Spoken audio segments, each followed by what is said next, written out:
यदि कोई भी व्यक्ति मर्डर करके भाग जाता है, श्री निर्मल चौधरी की रात को 12 बजे कोर्ट खुलवाकर बेल करवाई थी। मिनिमम 7 साल पुलिस उसको ढूंढने की कोशिश करेगी, तो पुलिस उसे भगोड़ा घोषित कर सकती है। तो काफी लंबे समय तक अगर लिविंग में है तो क्या लड़की का अधिकार लड़के की संपत्ति पे हो सकता है? क्योंकि जो बच्चा उक्त लिविंग रिलेशनशिप में रहते हुए पैदा होता है, उस बच्चे को बिल्कुल जायज माना जाएगा। या बॉस जो है सेक्सुअल हैरेसमेंट करता है, जो है पुलिस इसमें सख्त से सख्त कार्रवाई करती है। थाने की जिम्मेदारी होगी कि वो 0 FIR दर्ज करे और उस थाने में ट्रांसफर करे जहां की महिला रहेगी। यदि पुत्रवधू प्रताड़ित करती है, गाली देती है, मारती है, पीटती है, बेटा मारता है, अन्य हाईकोर्ट सुपीरियर होते हुए भी किसी भी कितने भी बड़े अपराध प्रकरण को सुन नहीं सकता। करोड़ों रुपए लाखों रुपए फीस लेके भी केस लड़ता हूँ, तो उसी क्वालिटी के साथ में 10% केस जो है फ्री लड़ता हूँ। सच का साथ या क्लाइंट का साथ?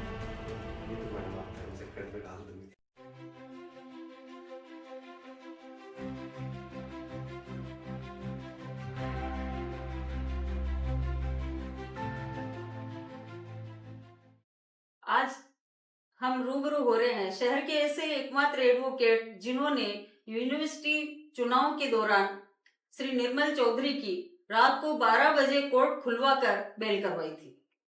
आप बहुत ही इंटेलिजेंट सुप्रसिद्ध एडवोकेट हैं। सबसे पहले मैं ये जानना चाहूंगी आपसे कि एक साधारण व्यक्ति अगर उसको कानून की सहायता की जरूरत है और उसके पास वकीलों को देने के लिए फीस नहीं है, तो उसको आप लोग कैसे कानून की सहायता प्रदान करा सकते हैं? देखिए, भारत में इक्वलिटी का सिद्धांत है, हमारा कॉन्स्टिट्यूशन भी ये इक्वलिटी की बात करता है। कोई भी व्यक्ति जिसके पास पैसा नहीं है, रिसोर्सेज नहीं है, उसके अधिकारों का हनन यदि हो रहा है, उसको कानूनी लाभ नहीं मिल रहा है, वो व्यक्ति अपने निकटतम जिला न्यायालय में जाए या माननीय हाईकोर्ट में जाए और वहां पर विधिक परामर्श केंद्र लीगल फैसिलिटेशन सेंटर में जाए। वहां से मुफ्त कानूनन सलाह वो ले सकता है। मुफ्त लॉयर ले सकता है, फ्री लॉयर आपको लीगल एड प्रोवाइड करेंगे। और वो वकील की ये जिम्मेदारी होगी जो पूरी ईमानदारी से कार्य करेगा। और ऐसा नहीं है कि फ्री की चीज है तो अच्छी नहीं होगी, नहीं। सभी बड़े लॉयर्स लीगल एड को ये कहकर रखते हैं कि साहब मैं सब अपनी जिंदगी के 10% केस फ्री लड़ता हूं, लेकिन उनके जिनको जरूरत होगी जी, मैं करोड़ों रुपए लाखों रुपए फीस लेके भी केस लड़ता हूं और उसी क्वालिटी के साथ में 10% केस जो है फ्री लड़ता हूं। इस तरह के लॉयर्स लीगल एड से आप ले सकते हैं और कानूनी सलाह ले सकते हैं। तो ये क्या सरकारी वकील होते हैं? नहीं, ये सब प्राइवेट एडवोकेट्स होते हैं जो जनता की सेवा करना चाहते हैं। ये सब अच्छे लॉयर्स होते हैं जो लीगल एड पैनल में जुड़े होते हैं। इससे पैनल में ये इसलिए जुड़ते हैं कि साहब हम ठीक है 90 केस फीस लेके लड़ रहे हैं, 10 केस हम फ्री भी लड़ सकते हैं। तो लॉयर अपनी इच्छा से लिख के देते हैं, लिस्ट होती है लीगल एड के बाद, साहब कोई केस आए तो मुझे आप दे दें, मैं फ्री लड़ूंगा। किस एक्ट के तहत अगर कोई व्यक्ति मर्डर करके पलायन कर जाता है तो उसके लिए कानून क्या कर सकता है? देखो, कानून का काम है सजा देना, पकड़ना, उसको न्यायालय में पेश करना, ये एडमिनिस्ट्रेशन का काम है सर, ये कोर्ट का काम नहीं है। ये काम राजस्थान में पुलिस देखती है और कई इंडिपेंडेंट एजेंसीज हैं, SOG, CBI ये देखती हैं। यदि कोई भी व्यक्ति मर्डर करके भाग जाता है तो ऐसी कंडीशन में कम से कम 7 वर्ष तक, मिनिमम 7 इयर्स, IPC के अनुसार, इंडियन पिनल कोड के अनुसार मिनिमम 7 साल पुलिस उसको ढूंढने की कोशिश करेगी। फिर भी यदि वह नहीं मिलता है व्यक्ति तो पुलिस उसे भगोड़ा घोषित कर सकती है। IPC इंडियन पिनल कोड 1860 के अंतर्गत उसे भगोड़ा घोषित कर दे और उसके बाद जो है उसके खिलाफ चालान IPC की सेक्शन 302 के अंतर्गत कोर्ट में पेश कर दे और कोर्ट उसको सजा डिक्लेयर कर देगा। उसके बाद में उसे ढूंढ करके सजा दी जाएगी। आजकल आधुनिक युग में लड़के लड़की लिव इन रिलेशनशिप में जो रहते हैं तो काफी लंबे समय तक अगर लिव इन में है तो क्या लड़की का अधिकार लड़के की संपत्ति पे हो सकता है? जी नहीं। आप देखें, लिविंग और शादी में सिर्फ यही एक फर्क बचा है आज बड़े शहरों में बॉम्बे, बैंगलोर, दिल्ली, प्राइवेट कंपनियों में जो लड़के लड़की काम करते हैं वो सब शादी करते हैं, वो लिविंग में ही रह रहे हैं। हाँ इसलिए क्योंकि लिविंग में रहते हैं तो आपको एक फायदा है कि साहब लड़की कभी झूठे दहेज के आरोप में नहीं फंसा सकती। दूसरा, आप दोनों की जब तक बने तब तक रहे, नहीं बने उसके बाद आप अलग हो। यदि आप लिविंग में रहते हैं तो आपके अपने पति की अपने पार्टनर की संपत्ति में हिस्सेदारी नहीं होगी, अधिकार नहीं होगा, और लड़के की भी लड़की की संपत्ति में अधिकार नहीं होगा। लेकिन घबराने की जरूरत नहीं, क्योंकि जो बच्चा उक्त लिविंग रिलेशनशिप में रहते हुए पैदा होता है उस बच्चे को बिल्कुल जायज माना जाएगा। अच्छा। और उसे अपनी माता और पिता दोनों की संपत्ति में हिस्सा मिलेगा। अच्छा, गुड। महिलाओं के आज के युग में महिलाओं को आपके कानून में क्या क्या व्यवस्थाएं दी गई है? अगर कोई महिला प्रताड़ित हो रही है, चाहे वो अपने पति से हो, ऑफिस में अपने बॉस से हो या किसी अन्य व्यक्ति से हो, तो सबसे पहले उसे क्या करना चाहिए? यदि देखिए कोई भी महिला प्रताड़ित हो रही है, आप देखें महिला एक कमजोर वर्ग है सरकार प्रशासन में, और आप देखिए समाज का एक कमजोर वर्ग है, ये हम भी जानते हैं, कानून भी इस चीज को मानता है। इसलिए महिलाओं को एक्सेस कानून दिए गए हैं, अधिकार दिए गए हैं जिनका महिलाएं अधिकार उनका उपयोग कर सकती है। यदि किसी भी महिला के साथ कोई भी तरह की प्रताड़ना हो रही है, पति मारता है, सास ताने देती है, ससुर दहेज के लिए कहता है, या बॉस जो है सेक्सुअल हैरेसमेंट करता है वर्क प्लेस पे, इन सभी कंडीशंस में महिला थाने जाए, अपने नियर बाई निकटतम महिला थाने में जाए, अपनी कंप्लेंट दर्ज करवाए, और जो है पुलिस इसमें सख्त से सख्त कार्रवाई करती है महिलाओं के। मैडम अगर महिला थाना नियरेस्ट नहीं हो तो आप किसी भी थाने में जाके कंप्लेंट दे दें। उस थाने की जिम्मेदारी होगी कि वो 0 FIR दर्ज करे और उस थाने में ट्रांसफर करे जहां की ये महिला रहने वाली, महिला थाने में ट्रांसफर। एक व्यक्ति पिता के रूप में अगर अपने पुत्र और पुत्र वधू से प्रताड़ित हो रहा है तो उसके लिए भी कोई कानून व्यवस्था है? जी बिल्कुल बिल्कुल। ससुर या पिता अपने पुत्र या अपने पुत्र वधू से परेशान है, यदि पुत्र वधू प्रताड़ित करती है, गाली देती है, मारती है, पीटती है, बेटा मारता है, आप तुरंत नियर बाई थाने में जाके IPC इंडियन पिनल कोड भारतीय दंड संहिता में FIR करवाएं अपने पुत्र और पुत्र वधू के खिलाफ। और खर्चे के लिए आप सेक्शन 125 CRPC के अंतर्गत माननीय CJM कोर्ट के अंतर्गत जो भी आपके निकटतम पड़ता है, मेंटेनेंस के लिए फाइन लगा सकते हैं। आप अपने बेटे अथवा बहू से मेंटेनेंस भी मांग सकते हैं। जी। हाई कोर्ट और सेशन कोर्ट के फैसले में क्या अंतर हो सकता है? देखिए, कहने को आप ये कहेंगे कि साहब हाई कोर्ट सुपीरियर कोर्ट है, सेशन कोर्ट सबऑर्डिनेट कोर्ट है, हाँ। लेकिन आपने जो मुझसे सवाल करा वो कोर्ट की सुपीरियरिटी नहीं पूछी, आपने मेरे से पूछा कि साहब फैसले में क्या फर्क है। हाँ। आप देखिए भारत के कानून में किसी भी अपराध के लिए पहली बार सुनवाई का अधिकार जो है वो सेशन कोर्ट को है।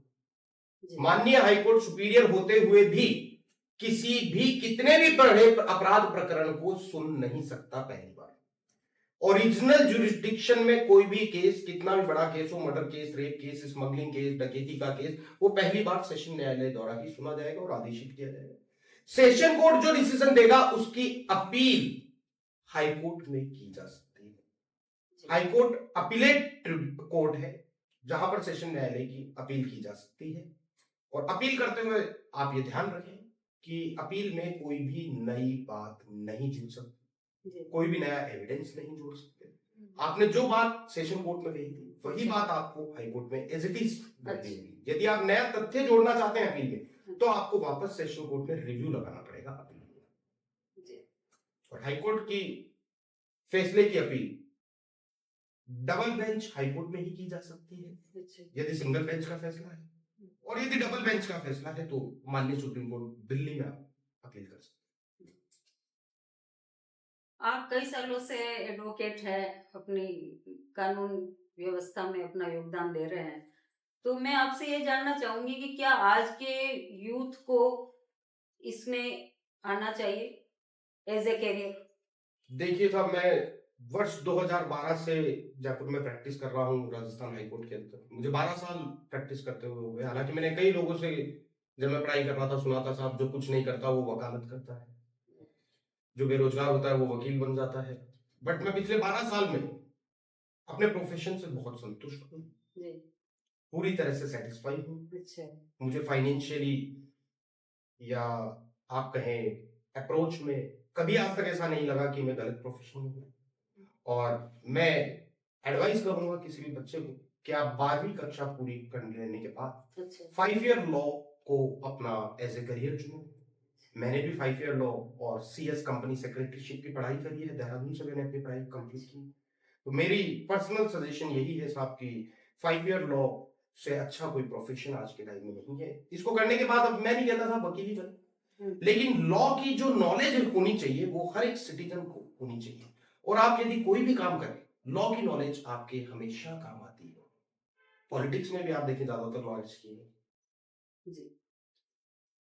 तो सर आप एडवोकेट तो है ही हैं हाई कोर्ट में, जी। तो और आपके क्या क्या आपने पद ले रखे हैं?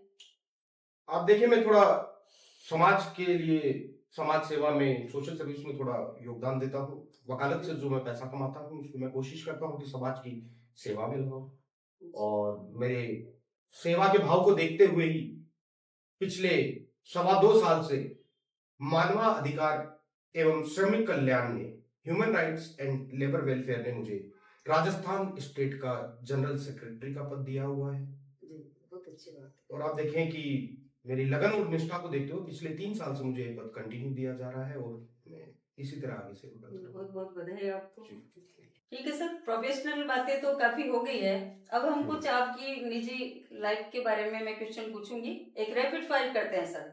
इसमें मैं आपको 2 ऑप्शन दूंगी, उसमें से आपको एक आंसर करना है। यदि मैं किसी क्वेश्चन में धर्म संकट में आ जाता हूं तो पास ओवर का भी ऑप्शन आप मुझे जी जी जी जरूर, sure. Hindustan India? India. Delhi Rajasthan? Rajasthan. Gym में कोर्ट में? कोर्ट में। दाल बाटी चूरमा एक करी? दाल बाटी चूरमा। कुर्ता पाजामा डेनिम शर्ट? कुर्ता पाजामा। Dehradun Jaipur? Dehradun. ICFAI university Rajasthan university? Rajasthan university. 5 year law CS? 5 year law. Reading music? Music. Good morning नमस्कार? Good morning. Corporate client, criminal client? Criminal client. सच का साथ या क्लाइंट का साथ? ये तो मैडम आप धर्म सेक्टर में डाल देंगे, ऑब्वियसली क्लाइंट का ही साथ। जी। Client. High court district court? District. Uniform casual? Uniform. Online payment cash payment? Cash payment. अगर कोई डाइवोर्स का केस आ जाता है जी, लड़के का पक्ष या लड़की का पक्ष? जी यदि मुझे आप केस लड़ने की कहेंगे तो साहब मैं लड़के की तरफ से लड़ना जरूर करूंगा, बॉय। जी। हिंदू मुस्लिम? हिंदू। सचिन पायलट अखिलेश यादव? आप सब धर्म संकट में डाल दे तो दोनों ही युवा नेता हैं और दोनों ही देश के बहुत काबिल नेता हैं। मैं दोनों को ही प्रधानमंत्री देखना चाहूंगा, पर फिर भी व्यक्तिगत राय मेरी सचिन पायलट के साथ। जी। जज advocate? Advocate. Housewife working wife? Working wife. Goa या अयोध्या? गोवा। राम या राधा कृष्ण? राधा कृष्ण। क्यों? व्यक्तिगत विषय हो गया, बाकी आप देखें राधा कृष्ण मुझे पसंद है क्योंकि कृष्ण ने आज तक जो काम किया पूरा किया। कृष्ण ने प्यार किया तो भी आप देखें राधा कृष्ण की प्यार की सब दुहाई देते हैं।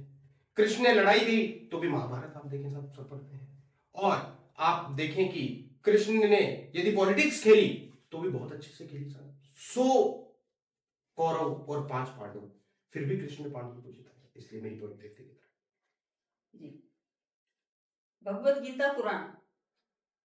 दोनों ही किताबें मुझे पसंद है साहब, क्योंकि भगवत गीता मैं नॉलेजेस्ट बुक इस दुनिया की समझता हूँ और कुरान को मैं लॉजिकल बुक समझता हूँ कि इस दुनिया की सबसे लॉजिकल बुक यदि कोई है तो वो कुरान है। वाइफ के साथ ज्यादा आप नॉर्मल रहना पसंद करेंगे या स्पेशल किसी फ्रेंड के साथ?